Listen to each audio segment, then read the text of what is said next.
সবাইকে কেন সবকিছু পছন্দ করতে হবে? ভাগ তো মধু পছন্দ করে না। সুন্দরভাবে শুরু হওয়া দিনগুলোকে আসলে সুন্দরভাবেই উপভোগ করা উচিত। বলা তো যায় না কখন কি হয়। পাঁচফোড়নে খুবই মজাদার সকালের সবজি তৈরি করলাম। আমার সবচেয়ে অপছন্দের একটা সবজি দিয়ে ঘরোয়া উপকরণে খুবই মজাদার একটা ডিশ তৈরি করেছি সবার জন্য। হ্যালো এভরিওয়ান, আসসালামু আলাইকুম। কেমন আছেন সবাই? আমি তো আলহামদুলিল্লাহ খুব ভালো আছি। তো সকালবেলা তো আমি অনেক ধরনের সবজি রেসিপি দেখিয়েছি। তো আজকে হচ্ছে আরেকটা সবজি দেখালাম যেটা কিনা আমি পাঁচফোড়নে তৈরি করব। তো এর জন্য আমি নিয়েছি বাঁধাকপি, তারপর নিয়েছি চাল কুমড়া, মানে জালি কুমড়া যেটা সেটা, তারপর আলু কুচি নিয়েছি, মটরশুঁটি নিয়েছি, দেন হচ্ছে পেঁয়াজ, কাঁচামরিচ। তো এগুলো খুবই সাধারণ সবজি এবং খুব সহজেই পাওয়া যায় এখন। আর বাঁধাকপিও এখন সারা বছরই পাওয়া যায়। তো সেই জন্য সেটা নিয়েছি। এখন একটা কড়াইয়ে আমি তেল দিয়ে দিয়েছি। এটা যার যার ইচ্ছা মতো। তো আমি আমার পছন্দ অনুসারে তেল দিয়েছি প্রায় 2.5 টেবিল চামচের মতো। দেন হচ্ছে হাফ চা চামচ পরিমাণ পাঁচফোড়ন দিয়েছি। পাঁচফোড়ন থেকে যখন সুন্দর একটা গ্রান বের হবে তখন হচ্ছে এখানে আমি রসুন বাটা দিয়ে দিচ্ছি।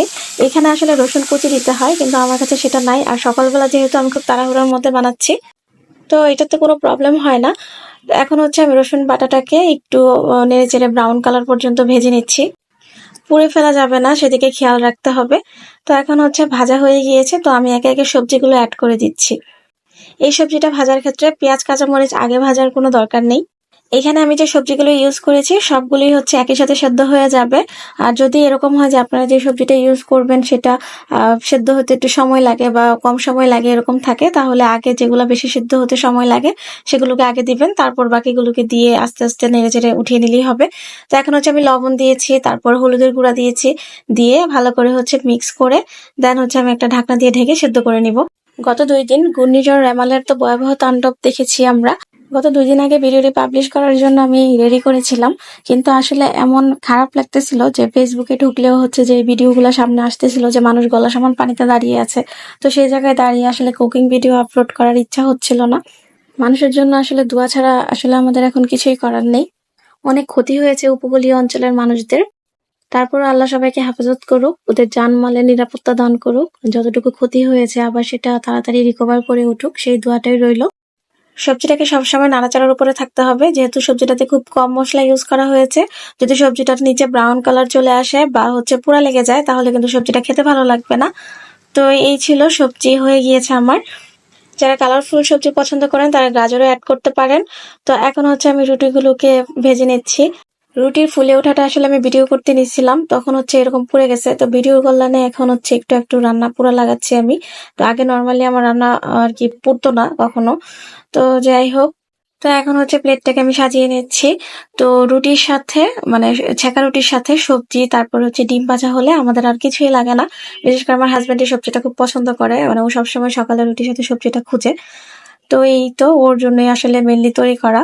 আর রুটির সাথে কিন্তু সবজিটা খেতে ভালোই লাগে। আর সকাল সকাল কম মশলায় যত শুরু করা যায় দিনটা ততই ভালো। তো আমি একটা ডিম পোচ দিয়ে দিয়েছি সাথে। এটা হচ্ছে আমার সবচেয়ে অপছন্দের একটা সবজি।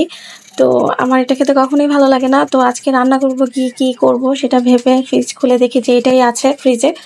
অনেক প্ল্যান ট্যান করে শেষ পর্যন্ত বের করলাম যে পটলের দুলমা বানাবো। দুলমা আসলে বিভিন্ন রকম করে বানানো যায়। তো প্রথমে হচ্ছে এটাকে আমি এরকম করে ঘষে ঘষে ছালটা তুলে নিয়েছি, মানে ছালটা কেটে ফেলা যাবে না, ঘষে ঘষে তুলে নিতে হবে। তারপর এটার মুখটা এরকম করে কেটে নিয়েছি। কেটে তারপর হচ্ছে একটা চামচের সাহায্যে, চামচের উল্টা পাশ অ্যাকচুয়ালি, তো ওইটা দিয়ে ভালো করে হচ্ছে রাউন্ড করে ঘুরিয়ে ঘুরিয়ে ভিতর থেকে বীজগুলো সব বের করে নিতে হবে। বীজগুলো বের করলে কিন্তু ফেলে দেওয়া যাবে না, সবকিছুই রাখতে হবে আর কি। আর পটলের দুলমা বানাতে কিছুই ফেলতে হয় না। তো একে একে আমি সবগুলোকে এভাবে বের করে নিচ্ছি। আসলে পটলের দুলমা বানানোটা নিজেদের উপর ডিপেন্ড করে। এটাতে আসলে চিকেনের দিয়েও পুর দেওয়া যায়, তারপর চিংড়ি মাছ দিয়েও পুর দেওয়া যায়, তারপর হচ্ছে ডাল বা আলু সেদ্ধ দিয়েও পুর দেওয়া যায়। তো এই তো একে একে আমি সবগুলো বের করে নিয়েছি। আর যে পটলের মাথাগুলো ছিল সেগুলোকে আমি রেখে দিয়েছি। যেহেতু আমি পুর দিব, তো সেই জন্য পুরগুলো বের হয়ে আসতে পারে, তারপর তো আমাকে এটা রান্না করতে হবে। তো রান্না করার সময় যেন বের হয়ে না আসে সেজন্য আমি এই মুখগুলো দিয়ে মুখটা সিল করে দিব। যদি আপনি চিকেন বা চিংড়ি মাছ দিয়ে বানান তাহলে কিন্তু সেটার প্রবলেম হয় না, এগুলো বের হয় না। কারণ চিকেন আর চিংড়ি মাছ হচ্ছে রান্না করার সময় এগুলো দলা পেকে যায়, তো সেটা বের হয়ে যাওয়ার সম্ভাবনাটা কম থাকে। কিন্তু ডাল বা আলু সেদ্ধ দিলে সেটা হচ্ছে বের হয়ে যাওয়ার সম্ভাবনাটা বেশি থাকে রান্না করার সময়। তো এখন হচ্ছে ওগুলাকে আমি একপাশে রেখে দিয়ে পুরোটা বানানোর জন্য তো চলে আসলাম। তো প্যানে হচ্ছে আমি একটু সরিষার তেল দিয়েছি 1 টেবিল চামচের মতো। তারপর হচ্ছে আমি এটাতে পেঁয়াজ দিয়েছি, কাঁচামরিচ কুচি দিয়েছি, তারপর লবণ দিয়েছি, হলুদ দিয়েছি, দিয়ে এটাকে সুন্দর করে ভেজে নিচ্ছি। আমি এটাতে একটু রসুন বাটাও দিয়েছিলাম। তারপর এগুলোকে ভালো করে একসাথে ভেজে নিচ্ছি। এখানে পানি দেওয়া যাবে না, জাস্ট অল্প আছে ভালো করে একটু মশলাটা নেড়েচেড়ে ভেজে নিতে হবে। তারপরে যে পটলের ভিতর থেকে বিচিগুলো বের করে রেখেছিলাম সেগুলোকে আমি ব্লেন্ড করে নিয়েছিলাম। এখন সেই ব্লেন্ড করে রাখা পটলের বিচিটুকু দিয়ে দিয়েছি, বিচি এবং শাঁস। তারপর দিয়ে দিচ্ছি একটু ডাল বাটা। আমি এখানে মসুর ডালকে হলুদ লবণ দিয়ে সেদ্ধ করে তারপর ব্লেন্ড করে নিয়েছি ঠান্ডা করে। চাইলে এখানে মুগ ডাল, খেসারি ডাল বা হচ্ছে বুটের ডাল দেওয়া যায়, এটা যার যার রিকোয়ারমেন্ট অনুসারে। এখন নেড়েচেড়ে ভালো করে মশলাটাকে ভেজে নিচ্ছি, কোনো ধরনের পানি দেওয়া যাবে না। আর এটাকে একটা ননস্টিক প্যানে ভাজলেই ভালো হয়, কারণ প্রথম দিক দিয়ে এটা একটু লেগে আসে। ননস্টিক প্যান না থাকলে আপনারা হচ্ছে যে কোনো তেলে তেলে কড়াই বা হচ্ছে যেটাকে আমরা কালো কড়াই বলি বাসায়, মাছ ভাজার কড়াই, ওগুলোতে ভেজে নিলেই হয়। তো তারপর হচ্ছে হালকা একটু ভাজা হয়ে আসলে দেন হচ্ছে আমি নারিকেল কুড়ানি দিয়ে দিচ্ছি। এখানে নারকেল কুচিও দেওয়া যায়, কিন্তু নারকেল কুড়ানোটা দিলে বেশি ভালো হয়, কারণ নারকেল কুড়ানোটা সুন্দর করে মিশে যায় মিশ্রণটার সাথে। আর যেহেতু এটাকে আমরা পুর হিসেবে ইউজ করব, তো দেখুন আস্তে আস্তে হচ্ছে এটা কড়াইয়ের গা থেকে ছেড়ে দিচ্ছে। নারকেল কুড়ানোটা দেওয়ার পর এটা থেকে হচ্ছে তেল বের হচ্ছে, নারকেল থেকে তো তেল বের হয়, এটা আমরা সবাই জানি। তো আস্তে আস্তে সেটা বের হবে, আর দেখা যাবে যে এটা সুন্দর করে কড়াইয়ের গা থেকে ছেড়ে ছেড়ে আসছে। এবং দেখুন শেষ পর্যায়ে এটাকে সুন্দর করে ফোল্ড করা যাচ্ছে। যখন এই অবস্থায় চলে আসবে তখন আর 1 মিনিটের মতো এটাকে নাড়াচাড়া করে লবণটা চেক করে তারপর নামিয়ে নিলেই হবে। আমি এটাকে নামিয়ে অনেকক্ষণ ঠান্ডা করে রেখেছি একটা প্লেটে রেখে। তারপর এটাকে আরেকটু চামচ দিয়ে মিক্স করে দেন হচ্ছে আমি পটলের ভিতরে পুর হিসেবে ঢুকিয়ে দিব। ছোট একটা চামচের সাহায্যে পটলের ভিতরে ভালো করে পুরগুলোকে পুরে দিতে হবে।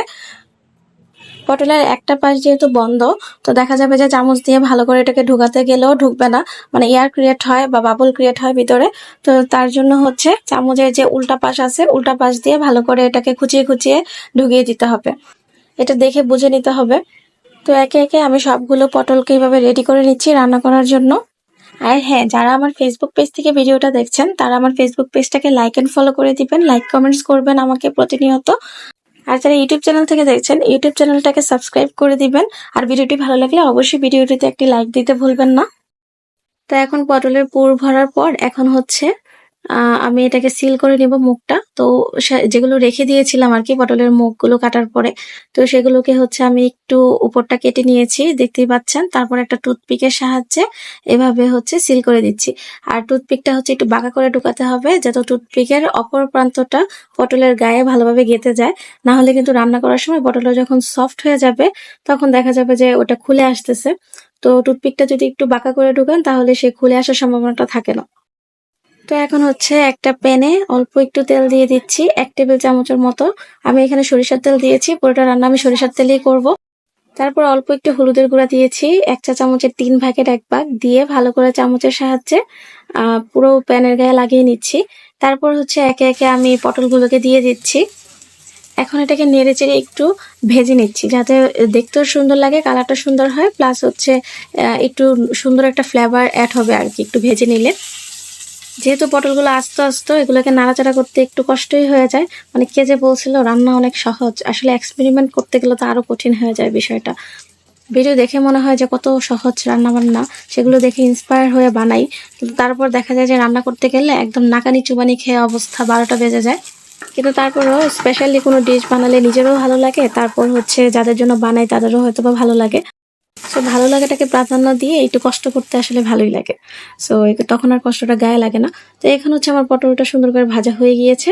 এখন এগুলাকে আমি সুন্দর করে নামিয়ে নিচ্ছি, একটা পাশে রেখে দিচ্ছি। এখন প্যানে হচ্ছে প্রায় 2.5 টেবিল চামচের মতো তেল দিয়েছি, দিয়ে এখন হচ্ছে পেঁয়াজটা থেতু করে রেখেছিলাম ওইটা দিয়ে দিচ্ছি। পেঁয়াজটা এখন ব্রাউন কালার পর্যন্ত একটু নেড়ে চেড়ে ভেজে নিচ্ছি। পেঁয়াজটা চাইলে পুরোপুরি বেটেও দেওয়া যায়, কিন্তু আমি একটু থেতো করে দিয়েছি, আমার ভালো লাগে এইভাবে। তো এখন হচ্ছে একটা মিশ্রণ তৈরি করে নিচ্ছি। এখানে আমি কাজু বাদাম, কাঠবাদাম বাটা নিয়েছি অল্প একটু, 1 চা চামচের মতো। তারপর হচ্ছে বাকি সব মশলা 1/2 চা চামচ করে দিয়ে যেমন হলুদ, মরিচ, ধনিয়া, জিরা সবকিছু দিয়েছি আর কি। একটু আদা রসুন বাটাও দিয়েছি, দিয়ে ভালো করে একটু পানি দিয়ে গুলে নিয়েছি, তাহলে একটু বাটা মশলার টেক্সচারটা পাওয়া যায়। যদিও বাটা মশলার টেস্ট অন্যরকম, কিন্তু তারপরও দেখা যায় যে একই মশলা আমরা যদি একটু ভিন্নভাবে দেই তাহলে ভিন্ন ভিন্ন টেস্ট হয়। লাইক পানিতে গুলে যদি আপনি দেন তাহলে একরকম তরকারির টেস্টটা হয়, আবার সরাসরি হচ্ছে প্যানে যদি আপনি একটু একটু করে দেন তাহলে সেটার অন্যরকম টেস্ট হয়। সো এক একটা রান্না একটু ঘুরিয়ে ফিরিয়ে করলে আসলে ভালোই লাগে। তো মশলাটা ভালো করে কষানো হয়ে গেলে এখন হচ্ছে আমি ভেজে রাখা পটলগুলো দিয়ে দিচ্ছি। সবগুলো পটল দেওয়া শেষ হয়ে গেলে মানে মনে হচ্ছে যে পুতুল দিয়েছে, এক একটা পুতুলের মাথা দেখা যাচ্ছে, আবার গলা দেখা যাচ্ছে, এরকম একটা অবস্থা। মাথার উপরে আবার হচ্ছে চুল, ওই যে আমরা ছোটবেলায় কার্টুন দেখতাম না, ওই কার্টুনের মতো লাগতেছে আর কি এখন। তো পটলগুলোকে দিয়ে একটু সাবধানে উলট পালট করে দিতে হবে, বেশি নাড়াচাড়া করা যাবে না, নাড়াচাড়া করলে হচ্ছে মাথা থেকে খুলে আসতে পারে আর কি। তো এখন হচ্ছে আমি একটু উল্টে পাল্টে হালকা পাতলা একটু 2 মিনিটের মতো কষিয়ে নিয়েছি দুইটা পাশ। কষানো হয়ে গেলে তারপরে এখানে হচ্ছে আমি সেদ্ধ হওয়ার জন্য পানি দিয়ে দিচ্ছি। অলরেডি পটলটা হচ্ছে হাফ কুকড হয়ে গেছে, পটলটা সেদ্ধ হয়ে পানিটা শুকিয়ে এসেছে আর দেখেই বোঝা যাচ্ছে পটলটা সেদ্ধ হয়ে গিয়েছে। তো এখন হচ্ছে আমি 2 চা চামচ পাউডার মিল্ক একটু পানিতে গুলিয়ে দিয়ে দিচ্ছি। দেওয়ার সাথে সাথেই কালারটা একদম চেঞ্জ, মানে লুকটাই পুরো চেঞ্জ হয়ে গিয়েছে। আর এটাতে পাউডার মিল্কটাই দেওয়ার চেষ্টা করবেন, পাউডার মিল্ক দিলে একটু সুন্দর ফ্লেভারও অ্যাড হয়, খেতেও ভালো লাগে। আমি এটাতে কিশমিশও দিয়েছিলাম, আমি আসলে বলতে ভুলে গিয়েছি। তারপর এটাতে চিনি, ঘি সবকিছুই অ্যাড করা যায়, কিন্তু আমি এতটা রিচ করতে চাইনি খাবার। পাউডার মিল্ক আর 2 ধরনের বাদাম দেওয়াতে এমনিতেই হচ্ছে এটার টেস্টটা অসাধারণ এসেছে। আর মুখটা যে সিল করেছিলাম সেগুলো কিন্তু খুলে যায়নি, প্রত্যেকটাই হচ্ছে আস্ত আস্ত রয়েছে। অসাধারণ এই ডিশটি আপনারা চাইলে বাসায় বানাতে পারেন, আর বানালে অবশ্যই আমার সঙ্গে শেয়ার করবেন কমেন্টের মাধ্যমে। ধন্যবাদ। আসসালামু আলাইকুম।